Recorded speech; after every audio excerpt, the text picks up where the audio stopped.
Hello, and welcome to this webinar entitled Addressing Reviewer Bugbears with Innovations in Peer Review, organised by IOP Publishing for Peer Review Week 2023. My name is Tim Gillett. I'm the editor of Research Information magazine and your host for this session. Even though the principle of peer review has largely unchanged since academic records began, the way that it's conducted is evolving at speed. In this webinar, we'll discuss innovations in peer review and explore whether artificial intelligence can help or hinder in protecting the scholarly record. Today, I'm joined by three illustrious guests: Michelle North, who is a researcher and reviewer at the University of KwaZulu-Natal in South Africa; Kim Eggleton, who is head of peer review and research integrity at IOP Publishing; and last but not least, Barry Prendergast, who is design operations manager at the technology company Morressier. Each guest will be giving a short presentation, followed by a question and answer session, in which we hope to shed some light on how technology can impact and hopefully improve the peer review process in the not so distant future. So that's the introductions over. First up is Michelle, who will talk about the lack of coordination between journals when it comes to peer review invitations and submissions, her own struggles with the issues of language bias as a reviewer, and the possible use of AI to help address the English language barrier for authors. Michelle, over to you. The floor is yours. Thanks, Tim. It's wonderful to be here, and I feel quite strange being the only researcher in the room. When it comes to the lack of coordination between journals, the reason I highlighted this as my principal bugbear as a reviewer is just because over the last couple of months, I seem to have been inundated with an incredible number of requests for review. I assume it's because it was the summer vacation for you guys in the global north. And so all the researchers were hurriedly wrapping up manuscripts and submitting them and then sending them out for review. And the problem that puts on the rest of us is that when you're asked to review, now suddenly you have multiple overlapping reviews over a relatively short period of time, which also impacts my own work. So what I was hoping for is that we could somehow discuss some sort of coordination between journals so that when one journal has sent a request to a reviewer, that other journals, it would be lovely if they would just not send requests until you've submitted the previous review. The other thing I have as a reviewer is I've struggled with language issues. Obviously, when you're reviewing a manuscript, you're not supposed to edit the manuscript, but it's quite difficult when you're reading it not to be sucked into the English. But as has come to light recently, one shouldn't be rejecting manuscripts based on language, because this is obviously this is bias against authors who are second language, third language, fourth language English. And so you should really be critiquing the science and not the writing. So I was hoping that there's probably a way of using AI to try and improve the English quality language of submissions before they go out for review. And then finally, one of the issues I've had as a reviewer is I get a lot of papers sent to me that are not in my area of expertise. And it's probably because I work in transdisciplinary, weird kind of fields. And I thought it could be helpful if AI could somehow be used to develop a way of categorizing researchers that might be based on the work that they've published rather than tick boxes that are the current system. Because for me personally, I don't fit into tick boxes. So those are my three main points. I hope that's okay. Back over to you. That's absolutely fine, Michelle. Thanks very much. And hopefully we will be able to get you some answers in the course of the next 45 minutes or so. I've got one quick question which may kind of, I guess, illuminate this. Do you think there's scope for publishers to try and build stronger bridges with researchers to improve the relationship as partners in the production, the promotion, the curation of knowledge? Thanks, Tim. Yeah, no, I think there's a big problem. I don't know why. I don't know what it's like from the inside of the publishing world, but from the researcher side, there's definitely a feeling, well, what I've encountered is a feeling of slight antagonism against publishers. I won't go into any details here, but I was just thinking it's a bit strange because we're both working together to try and get information out there. And I was wondering whether there's possibly ways of trying to bring, like, for example, this event where I've been invited to talk with you guys, is bring more researchers and publishers into contact to try and build bridges and work together to improve the sort of relationship, which is mutual. I mean, we are both benefiting from one another. So that was my goal, that I think there's definitely scope. We're going to come to Kim in a moment, but I was just wondering, Kim, whether you want to give a very brief reply to that question.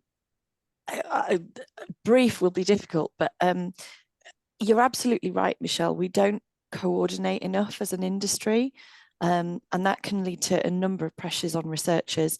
I think the challenge we have as publishers is that we're all fighting for the same slice of the pie, right? If you only have one paper, we want it, but so do 6 other publishers.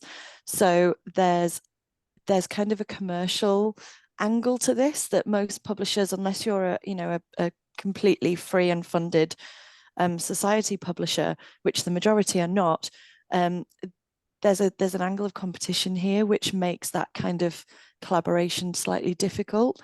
I think we are getting slightly better as an industry, but it's one of those things. It's part of life where we have academia, it's there for the greater good, but we also have commercial players involved, and I think that's probably where this tension really originates.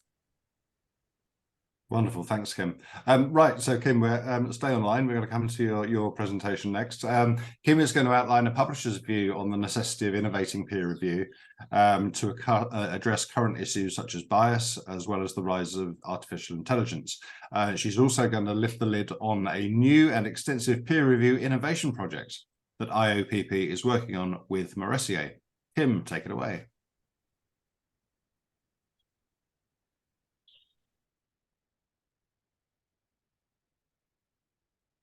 Kim, I believe you're muted. Sorry, I was just desperately searching for my mute button. Now I'm on 2 screens.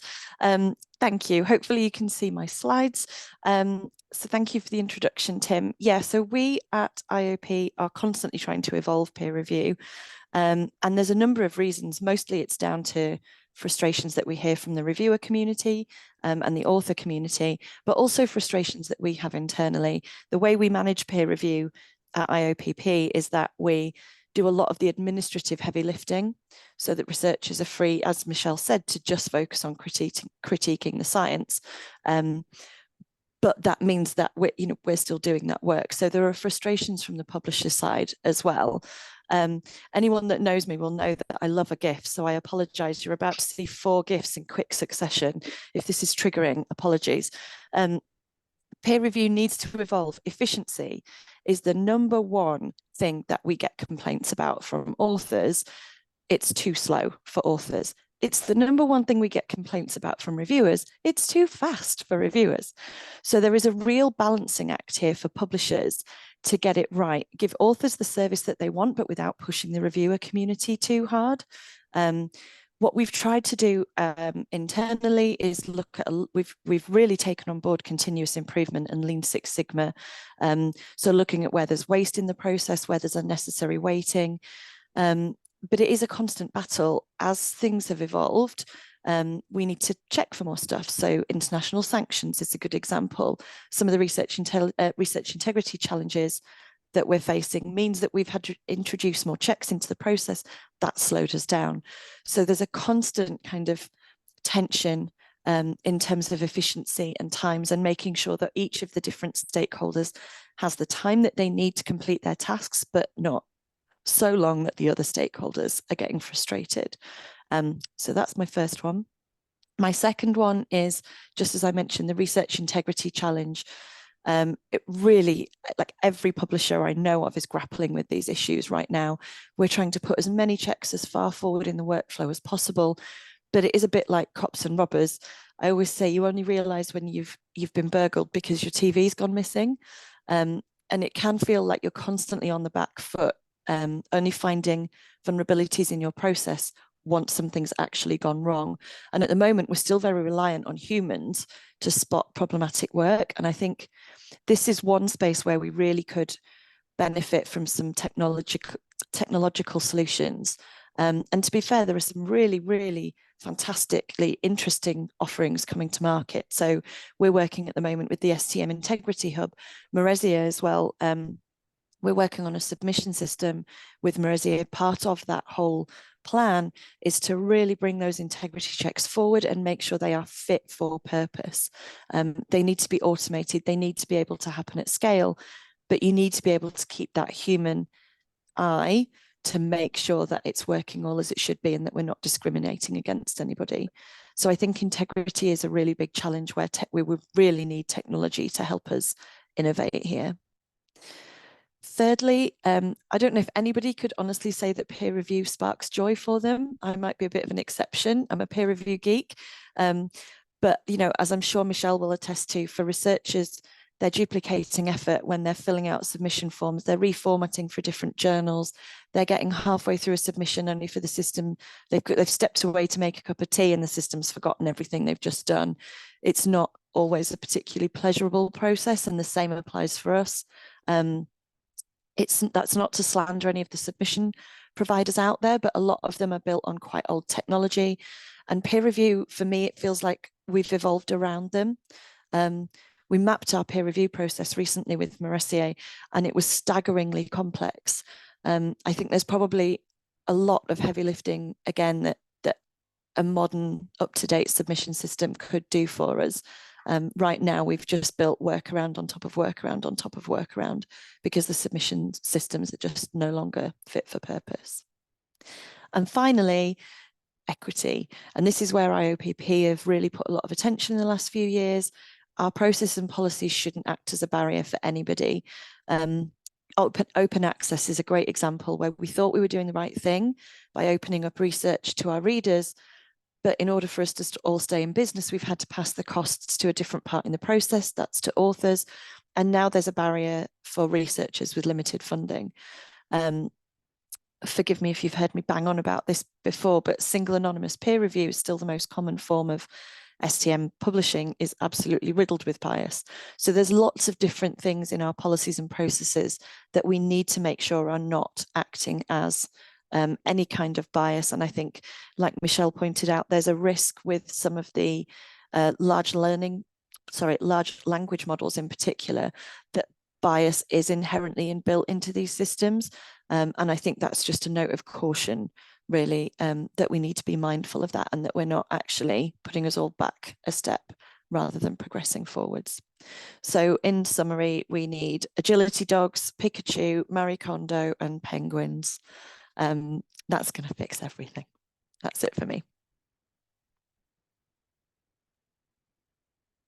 Thanks so much, Kim. That was great, and I love the gifts. I've got one quick question for you. The current peer review system has been in existence longer than any researcher that's alive and working today, let alone the younger researchers. Mm-hmm. Do you think there's a difference in the expectations between early career researchers and established ones in terms of how peer review is working at the moment and how it might evolve? Yes, in short. It's very difficult to answer that question without generalizing, but I think it's fair to say early career researchers are often a bit more digitally savvy, and so they're a bit more confident working with tools like Overleaf, for example, tools where you're actually collaborating in real time. They tend to engage more with a kind of live chat support system. The early career researchers have really high expectations for the platform. They expect it to be modern, uncluttered, clean, but they are slightly wary of making enemies, I think, because they've got a lot still to gain in their career. They're also concerned about being judged on maybe their lack of output to date. So anonymity, for those two reasons, is really important to this group. More established researchers, so those at a later career stage, can be can be a bit more confident and maybe a bit less technically savvy, for want of a better word. They still have very high service expectations, but they place a higher value on personal interaction. They don't like anonymity so much, maybe because they've got tenure, their reputation is something that actually helps them rather than hinders. So as I said, huge generalizations, but I do think there are differences that publishers and submission providers need to be really mindful of. We obviously can't afford to exclude either group. Of course, that's great. Thank you very much. Okay, so we come on to Barry now, who's going to give us a technology perspective in relation to innovations in peer review. And obviously to truly transform this aspect of the academic publishing process is going to require massive changes in terms of policies and culture, as well as the technological aspects of things. Barry, please tell us more. Thank you, Tim. I'm Barry Prendergast. I've spent the last 15 years or so building connected enterprise products and services, mostly focused on exactly this topic you raised, Tim, of this transformation. And we see that in a sort of a dual track approach. Yes, there's digitizing, there's providing new tools and exploiting the processes and resources within the business, but also improving the work practices in the background so that we can separate the good practice from the emergent sort of coping strategies that have been developed from using not fit for purpose tools and trying to glue all of these things together to be successful. At Morressier, we provide publishing solutions for the entire scientific industry. Our mission, if you like, is to protect scientific community from misconduct with fraud detection, identity verification, end-to-end workflows from initial submission right the way through to publication and beyond. Right now, we're working with IOP, hand in glove sort of approach to optimize peer review process to make it more scalable and efficient without compromising the integrity and quality of the scientific records. I think that's a fundamental. Peer review, the topic for today is this, of course, it feels obvious to say, but it's this keystone of the scientific method. And for us, understanding the subtleties of it, the how it fits into a high functioning publishing business like IOP, where the pain points are and how it can be optimized and improved, and finding that getting that permission to innovate from the community and finding those opportunities is our relentless focus at the moment. It's been our work for recent months and years. For authors, reviewers, and publishers alike, I think the problems often stem from things like inefficient processes, miscommunication, outdated technologies. And I think this topic you raised about transformation, this is the sort of the junction for all of these topics. We've seen that these legacy tools and processes clearly aren't serving the needs of like a modern publisher and indeed the community as a whole. And we provide these robust safeguards right across the publishing workflow by trying to develop solutions that focus first and foremost on inclusion and research integrity. I think it's also important to say, not just at the business level, but at the individual level, we recognize this, frankly, incredible and tireless work by authors, reviewers, editors, and peer review managers, Kim.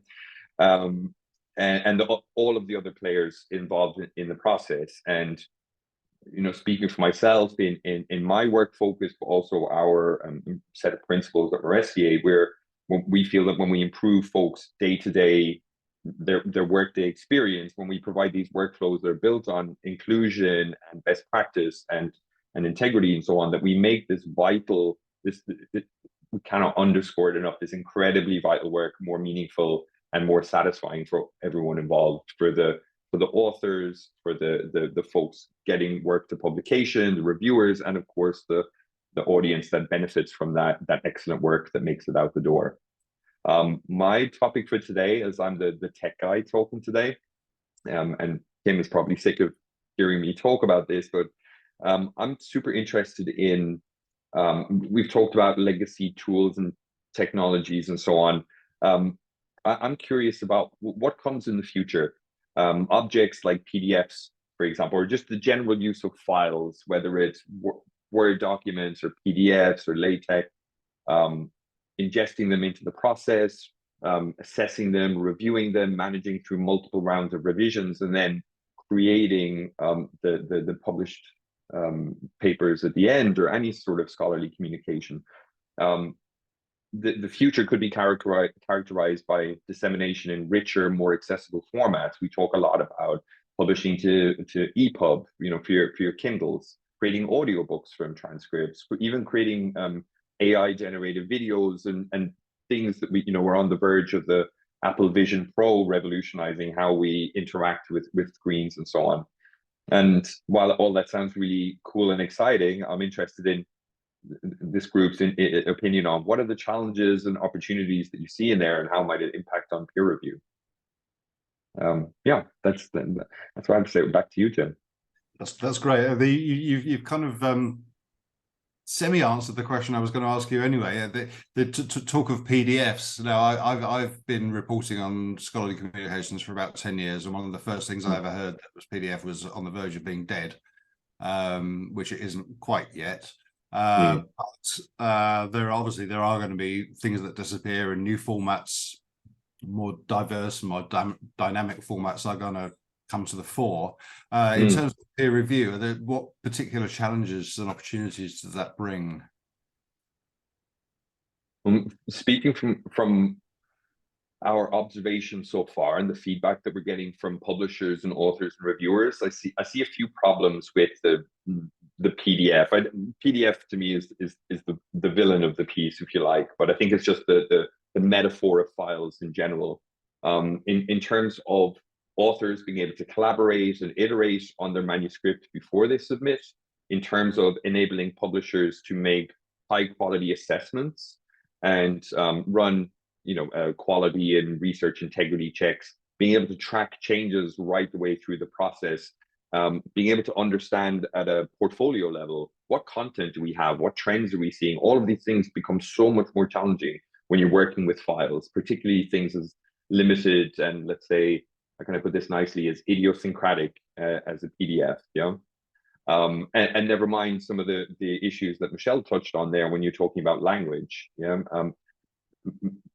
ingest and not just language, but also the semantic meaning of topics within the content of the paper, and dealing with charts and all of the limitations. I could go on for days and I won't, but for me, being able to finally make this decision of course, behavior change is needed, and we need to encourage the community to, publishers and authors and all the other stakeholders to take that step and see the benefits, and also for us to be able to show people the benefits is incredibly important. But from my perspective, the sooner we can make this change, the better.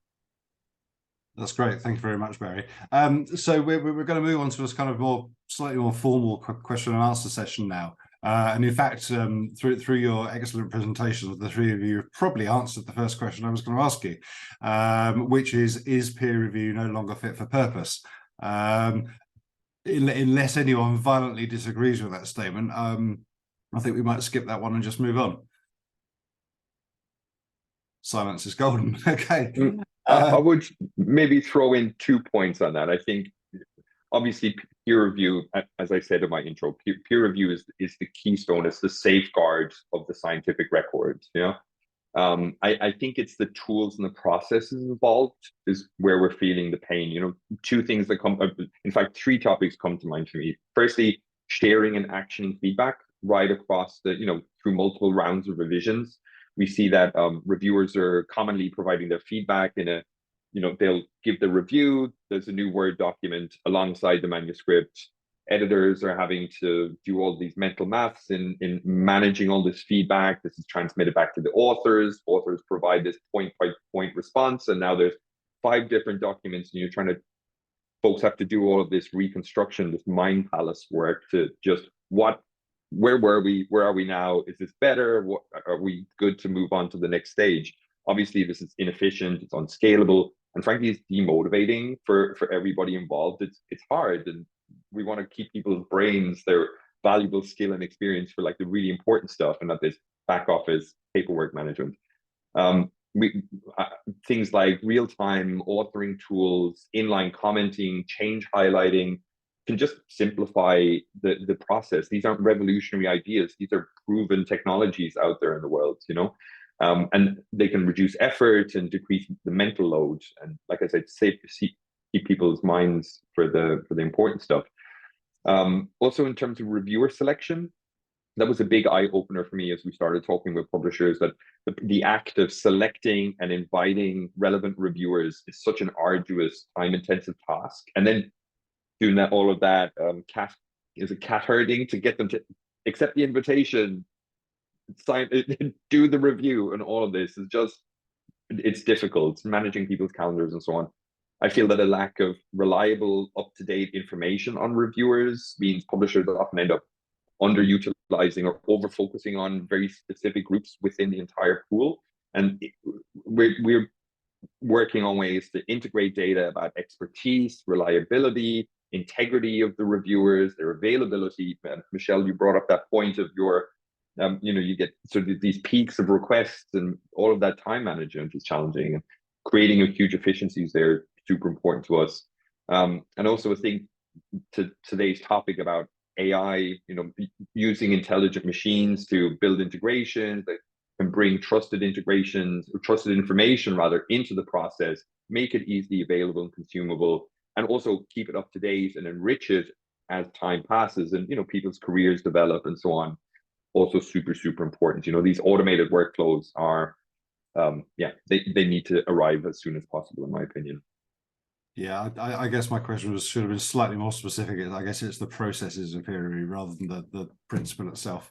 Okay, so clearly there are lots of opportunities for technology to improve these processes.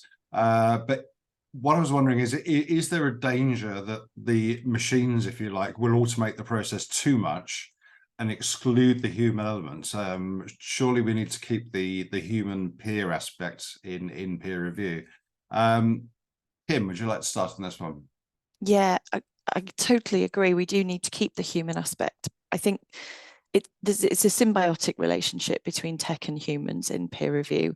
We need tech to be able to cope with the scale and to be able to help humans make smart decisions, but we absolutely need humans because peer review is subjective, and there's very often value in dissent, actually. So differing reviewer opinions on a paper can sort of point the paper into a really new, interesting puzzle or piece of work. There's also, from a research integrity perspective, there's huge risk in relying too much on tech.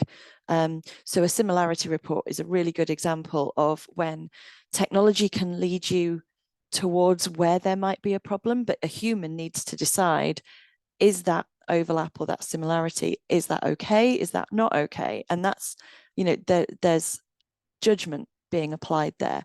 And we know from our very limited experience, but with things like ChatGPT, there's no judgment, there's no subjectivity. It's just regurgitating something. It's not thinking. And so I think, that humans are not going to be replaced. They're going to be supported by these kind of technologies, but neither one replaces the other for me.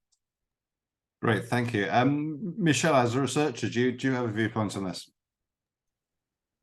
This is one of the questions I wasn't really sure about, because I think the interesting thing is, for me, peer review means one thing, and it's the actual act of a person reviewing a paper. But I think from your guys' perspective, it's the whole process from sort of submission, all the sort of technological things.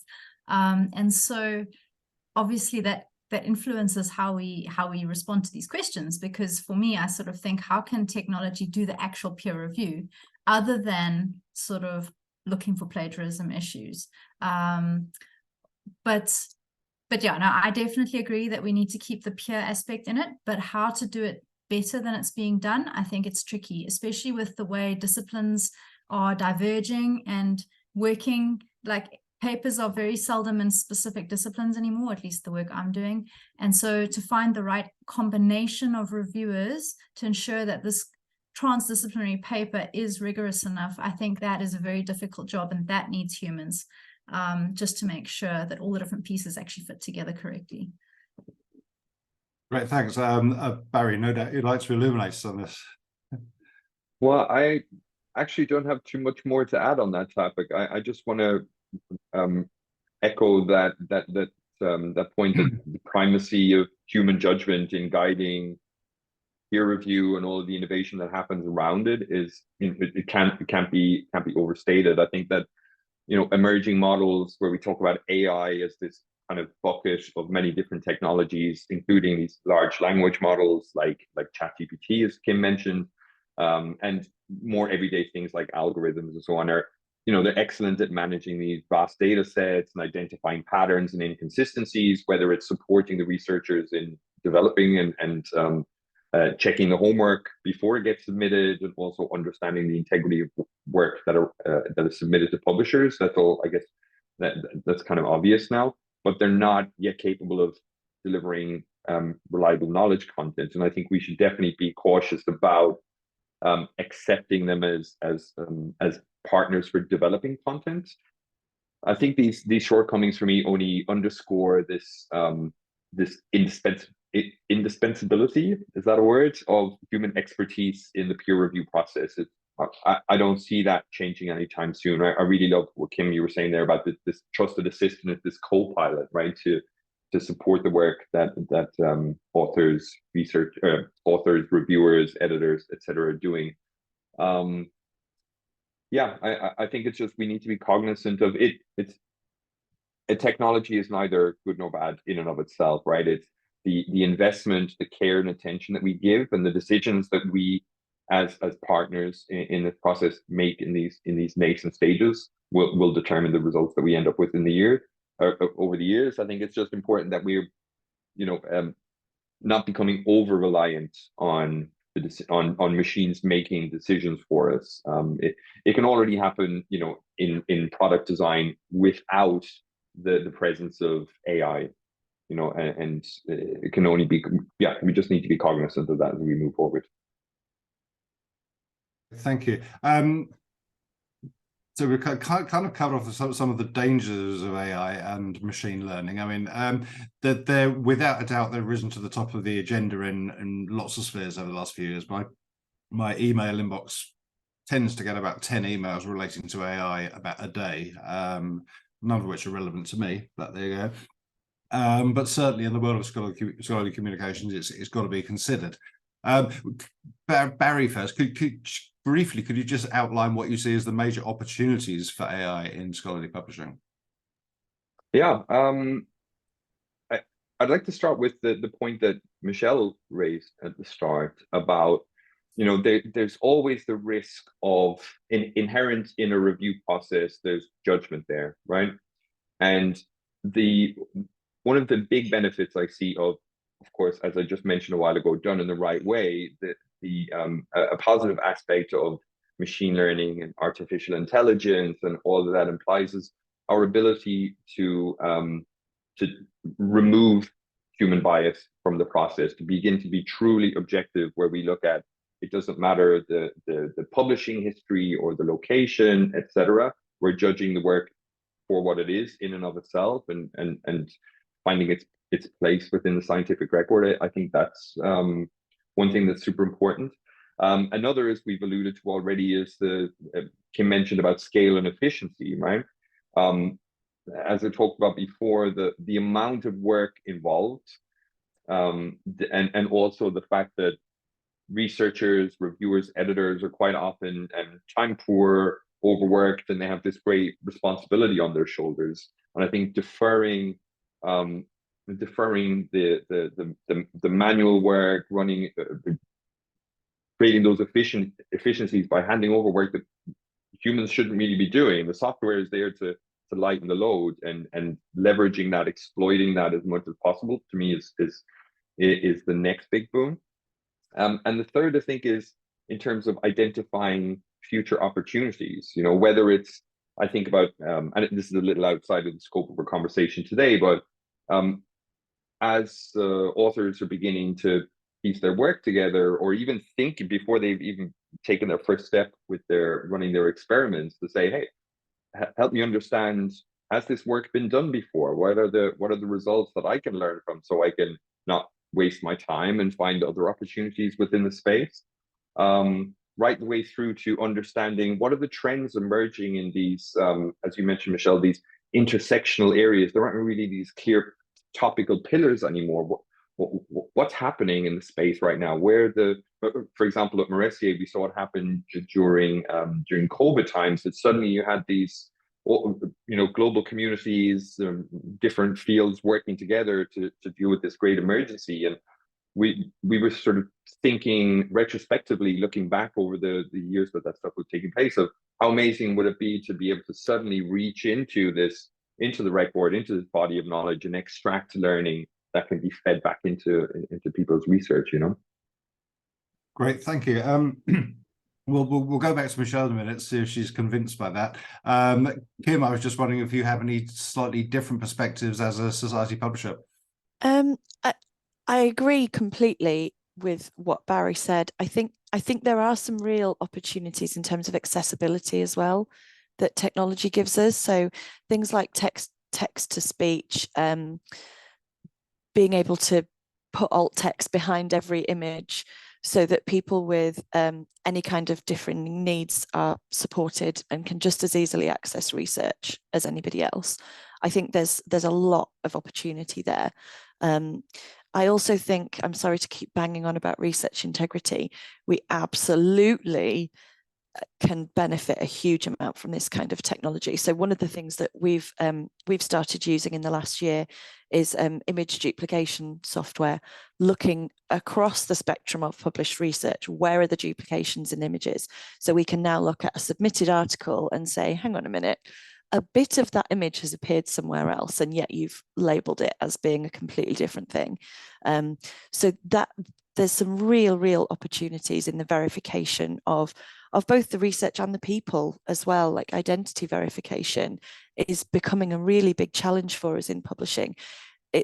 We're an industry that's been based on trust for decades, and unfortunately there's a scandal every other week about, you know, a fake identity of a reviewer or a guest editor, and ORCID feels like a bit of a sticking plaster maybe at the moment. It's not foolproof at all. The Trust Markers project that ORCID are working on looks full of promise, but I stand by saying I think tech really is going to be our saving grace when it comes to identity verification. At least I hope it will. So I see loads of opportunities. Like you say, there are risks with some aspects of AI, but I think we cannot ignore the benefits as well. Yeah, for sure. If I just add something onto the end of that, I think, you know, you mentioned this sort of Cold War that we're stepping into at the moment. So that when you only notice when your house has been robbed, when your TV is missing, right? Where these technologies are here, and like I said a while ago, they're neither good nor bad. It's about the implementation and the application of them. And I think, of course, the stakes for science are super high, and to just sort of, you know, stick our fingers in our ears is not a strategic approach, because there are bad actors and opportunists out there in the industry who will, and forewarned is forearmed, right? We need to, through tools, yes, of course, this is a sort of a force multiplier, but also through allegiances and knowledge sharing, you know, the desire for sharing, you know, I'll talk a bit more about this later, but talking about sharing information about bad actors and what's the word, cartels, paper mills, and so on, in a trusted, safe and trusted way amongst publishers who may actually be commercially competing with each other, I think is essential. And also building on open standards so that data is a lot more interoperable will only go to allow AI and all of that implies to be a useful supportive tool and a great defense in research integrity and maintaining this trust that has been built up over decades and centuries even, you know. That's great, thanks. Michelle, what's your take on this, and perhaps specifically your individual take on it, but one of you can give some sort of perspective from the sort of wider research community as to what they think about the potential of AI and machine learning. Yes, thanks. So I just want to pick up on something Kim sort of alluded to, but when it comes to accessibility, I also think that goes through to just helping level the playing field amongst researchers and academics. So for example, one example, I'm only going to use one, is I feel like AI could be used to help authors ensure that their papers are well written and catching general English language issues and correcting them before the paper is sent to reviewers. And I'm not talking about just grammar, which is obviously the easy check, because obviously Word can even do that. But I'm talking about, for example, a poor flow of ideas, repetition, lack of clear focus. And what I would really hope is that if AI tools were made widely available, I know I read an article recently which obviously highlighted the issue of whether different individuals would be able to afford it, whether different institutions would be able to afford it. And I think that is a problem. You don't want to add yet another barrier. But if, for example, publishers made these tools widely available, then all authors from different language backgrounds would be able to make use of it to make sure the paper that gets to the reviewer is already of adequate quality, that the reviewer doesn't have to waste time on that aspect of the peer review. And that would be what I'd hope. Great, thank you very much. So the next question we move on to is probably slightly more technical, I guess. How should artificial intelligence and machine learning deal with the issues of consent, data privacy, copyright, and GDPR? Who would like to start? I can take that one. The GDPR is a bit of a geeky topic for me. I think that managing this, as the theme of today, managing this relationship between humans and machines and issues like consent and data protection, copyright, and these legislative frameworks like GDPR, it's complex. And of course, we need a proactive strategy. I think it's essential that compliance must be built into the tools and processes from the start, covering all interactions throughout the touch point, through every touch point, but also on how we secure data storage and how we process that. And these are very challenging topics for even the experts within our community to wrap their heads around, particularly with this new player as AI, right? I think for all of the stakeholders involved, awareness and informed consent as determined by GDPR, but of course GDPR only covers certain territories.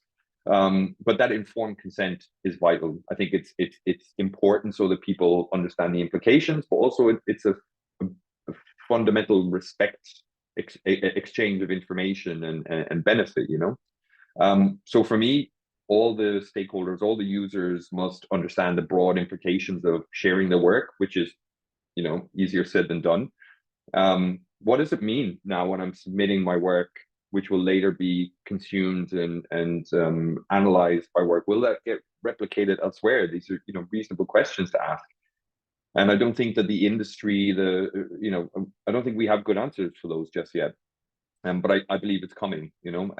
And also having access, as we do right now with, you know, some of the larger social networks, providing tools that allow us to manage or remove consent, remove our data as required. And I think this rise of, as Kim has spoken about, this rise of machine-generated content is really stretching and complicating our traditional notions of plagiarism and copyright, you know. And is it a derivative work? Is it a reproduction? Were a lot simpler in previous times, I guess. And as knowledge becomes more democratized, the authorship and the dissemination, we face these complex issues around ownership and license transfer, especially with this machine-generated piece in the middle now, and even machine-enhanced knowledge, like the examples that you just gave, Michelle. I think these are huge opportunities to level the playing field in regions around the world. But there's a bit of there's a black mark on these technologies at the moment, and we need to be proactive about figuring this stuff out and experimenting in safe ways and seeing what are the benefits to be had there. I think also there are lessons that we can learn from other industry approaches to developing AI compatible licensing. I don't know if that's the right term, but this can guide us in creating these new, more robust new models and ethical standards. And the example I'm thinking of, for example, is with the emergence of not ChatGPT but DALL-E and these, you know, text to image generation tools. Suddenly people started realizing that whether it's public images on the internet or commercial images like Getty and these stock photo libraries and DeviantArt, etc. These maybe they weren't getting permission to use these images. I don't know the full details, but now the industry is responding by, rather than fighting against these tools, they're saying, okay, let's develop relationships and deals and integrations so that we can benefit from these technologies. Yeah, I guess in summary, I believe that these types of proactivity and open-mindedness will help us to utilize these technologies and opportunities without risking integrity and compliance. Back to you, Tim. That's great, Barry. That was a very, very comprehensive answer. Thanks very much. I'm slightly conscious of the time element here, but Michelle or Kim, have you got anything that you briefly want to add on Barry's answer? No, all good. Okay, thanks. We're going to move on to the next question here, which talking about the global south and I guess the differences between the global south and the west in terms of challenges. So specifically in terms of peer review, what benefits would you like to see for the global south as technology progresses? And potentially what additional dangers are there? So we'll start with Michelle on this one, please. Thanks, Tim. I think a lot of what I said previously about the language issue and the possibility of AI being used to improve the quality of the writing, obviously that goes with some of the opportunities. However, I unfortunately also have to imagine there'll be huge barriers in the use of these technological options by many Global South researchers. And I've obviously just got to be careful, as Kim said earlier with hers, very broad generalization. I know this isn't true of everyone, but there are obviously issues with access. So, for example, if people need to pay for use of these technologies or subscriptions, especially because most of these things are subscription-based and you don't purchase them, it can cost a lot of money. So that would be a barrier to the use in many poorer institutions. But more importantly, also a capacity perspective, because unfortunately, it's quite a lot of Global South researchers who either lack the skills, or it's not just maybe the skills, but the actual confidence to engage in new technologies. And so the problem is that you might think that this is a really nice, wonderful new tool that people can use and it can make their lives better, but people are actually too scared to try it, especially if it is perceived to be complicated. So I see that as being quite a major barrier. If there are new tools that have to be made available quite cautiously, made it quite user-friendly, accessible, and also not to be seen as some kind of big scary threat that they don't want to engage in. Thanks very much. Makes a lot of sense. Kim, have you got anything to add on this? I think the point about language is really spot on. There's another side to it though, and we've been talking a lot in Integrity about whether we should be. Everybody's racing to build an AI detection tool. Like, has a large language model been used? And if so, we're going to kick it out. And that's not to say that's a waste of time at all, but we know that those tools right now are already biased against research that's not been written by people with English as a first language. So I think there's a danger of introducing more bias through those kind of detection tools, which is something to be mindful of, especially for people who don't necessarily come from an English speaking background. The other thing that I'm always really mindful of is that the use of mobile phones in the Global South is so much more prevalent than it is for us. By us, I'm talking about myself in the Global North. So many of our communications are done, like I'm sitting here with a laptop and a second screen and I've got an iPad downstairs. Like, I'm doing things in a big screen environment, but I know that in the Global South that is not the norm. So I think we need to be mindful of any kind of systems and tech that we're working with and we're developing is mobile friendly, that it can work in a smaller screen, and also that our communications are really concise and clear, so that nobody's scrolling through pages and pages of policy garbage. It's really clear exactly what we want them to do, how they need to do it, what they're agreeing to, and now's not the time for jargon, like especially when you're dealing with people who don't speak English as a native language. This is not the time to introduce more complexity. We need to make sure it's super clear. So yeah, a few benefits, but a few things that I think we need to be really mindful of before we go too far down this rabbit hole. Great, thank you very much, Kim. But Barry, I was wondering whether there's a need actually to develop different technologies for countries in the Global South, or if not, do you think there's a case that the pricing of technologies and the capabilities will kind of develop and become affordable and usable in the global south? Yeah, that's a really broad question. Thank you, Tim. I guess, you know, my initial reaction is I don't want to see us arrive at a future where there's a sort of an intentional or unintentional creation of classes where different regions or folks from different economic backgrounds or whatever way you want to present it have access to cheaper tools that may not offer the same computation, the same results, etc. I think that's a move in the wrong direction. I think that some fundamental things like, you know, like both Kim and Michelle alluded to there, the fundamentally these, for example, let's talk about LLMs, right? They're trained on content. Typically, we train these models on the most immediate content. You know, tech companies in English-speaking countries will train it on English-speaking content, and so on. We're introducing a bias from the start, you know, and that's a thing that needs to be addressed. How? That's a bit above my pay grade. I'm a designer, not an engineer.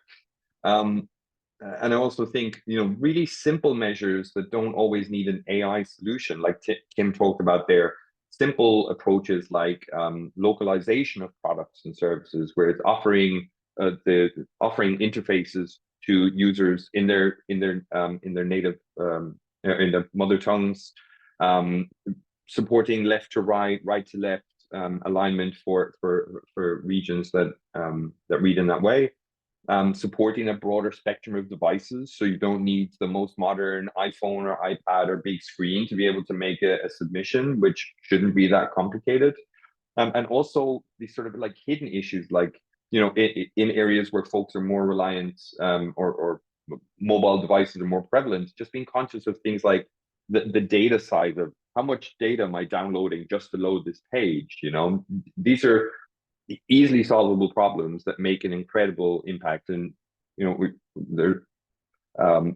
and just make the services more equal, more available, regardless of where you are, who you are, what resources you have available, what your capability is.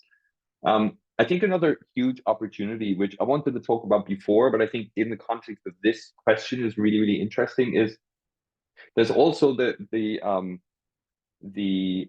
opportunities for reviewers and the audience later for the published content, who may also be facing these challenges, right? Of, I might be a reviewer from a place, help me interpret or translate and understand in detail, support me to make the best possible review that I can, and give the best possible review that I can with constructive feedback that's clear and unambiguous and unbiased, etc. I think this is relevant to this topic. And also, I think there's a sort of a background economic issue here where knowledge is focused in particular parts of the globe, therefore, and is in specific languages, etc., which might advantage specific areas. I think the opportunity with machine learning and these intelligent tools is actually be able to. I'm not a researcher here in the group.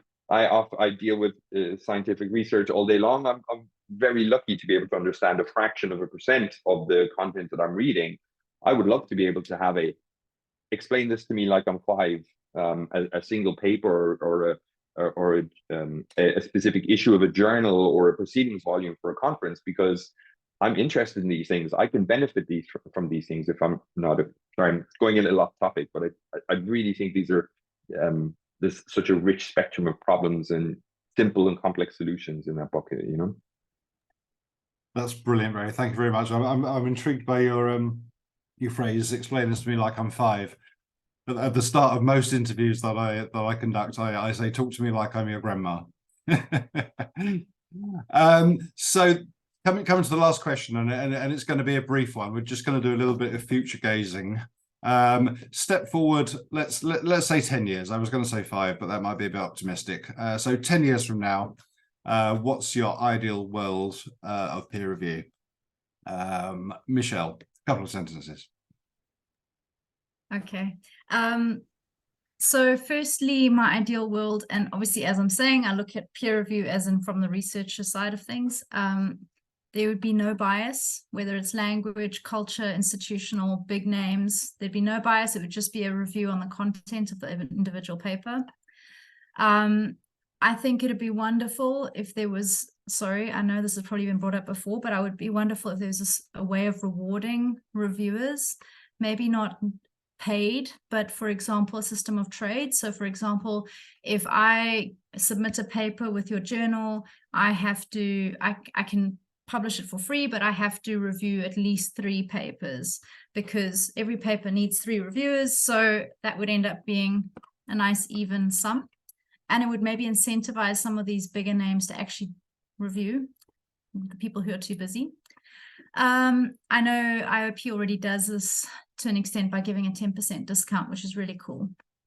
And then finally, and this is not your problem, and maybe this is not what people want to hear, but I think we need to slow down the publication mill. It is incredible. Like when we are publishing millions of papers a year, how are scientists supposed to be experts in their field?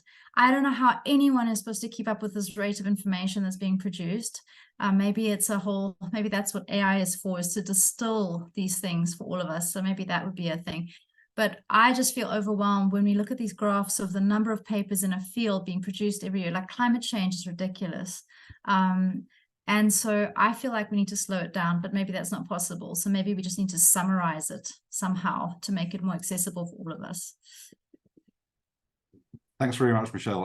Barry, a couple of sentences, please. What's your ideal world of peer review? Yeah, I see, to start with, I opened my talk today talking about the death of the PDF. Yeah.